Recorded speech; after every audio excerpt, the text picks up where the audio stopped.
A little science today. So yeah, I live in it's pretty natural out here, and a lot of people move out to the country, they want to be with nature, and then they wind up discovering that you have to really find out ways to live with it. So some people, you know, for example, they understand that there's coyotes out here, and then they don't like coyotes anymore, so then they wind up shooting the coyotes, and they shoot the skunks, and they, you know, kill everything that they see. But they came out here initially to be with nature. But I really try to fight that. You can't do it all perfectly, but I wanted to show you this anyway, and to put things into perspective. So I am growing these aspen trees. These are really fast growing trees that encourage a lot of bird life, and they're just beautiful trees. They grow really fast. But one thing you notice on these branches, they're covered with all of these ants. And it's interesting why these ants are on here. Is these ants, I want to have these ants on this tree. They protect the tree.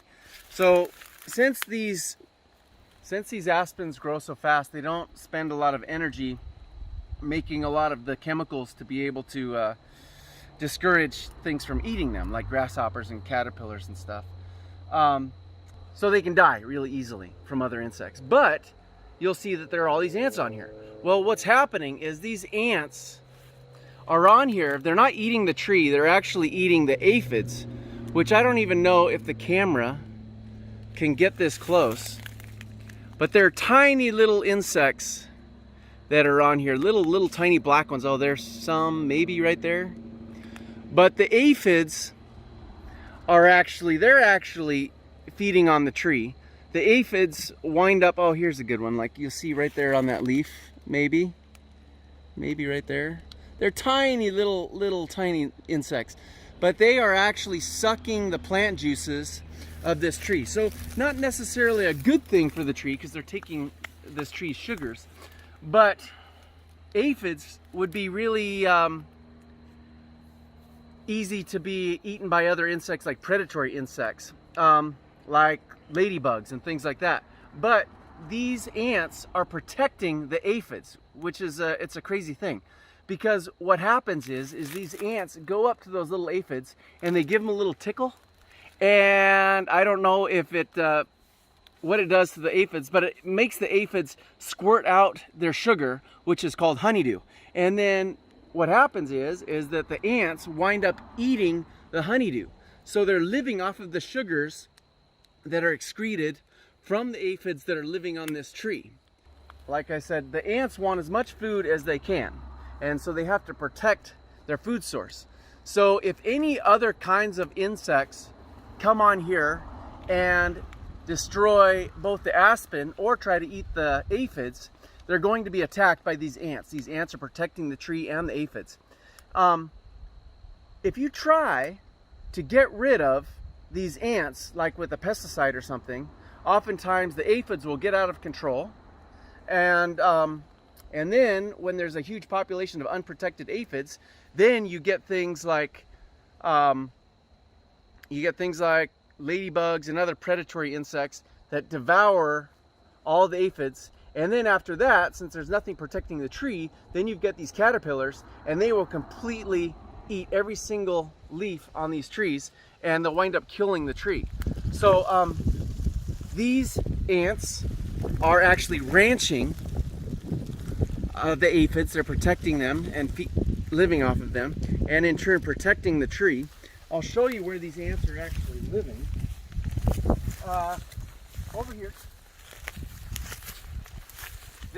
These specific kind of ants are called thatch ants, because they take pieces of this material here, like thatch, and then they live in it. You can see they're gonna start to go crazy here. Oh, here they're all over on my on me. But right now they're trying to protect their home. And one thing, if you ever get thatch ants, you can go take your finger and go right up close to them, just out of reach of them, and don't get too close. Here, just look at my hand. I'll describe this. So yeah, they're all over on my hands. But, okay, too much. Sorry, that's even hard for the camera. But you can, if you put your finger close to the nest, they wind up squirting it's formic acid. And it's like a really bitter, like vinegar. And you can smell it. It smells really, makes you cough. But these thatch ants, that's a way that they protect themselves. There's not a lot of things that eat ants. But yeah, this is my little ecosystem that I live with, and I've discovered that it's best practice to keep a thatch ant colony next to your orchard, because really what they're doing is they're protecting a lot of the trees around here from other insects that would normally be eating all the leaves. So they call this sometimes biocontrol.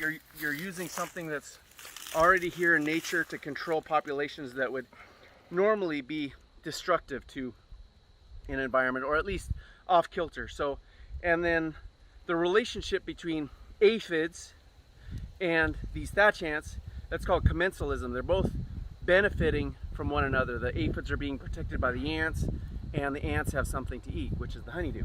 So a little bit of good science, the science I live with. Yeah.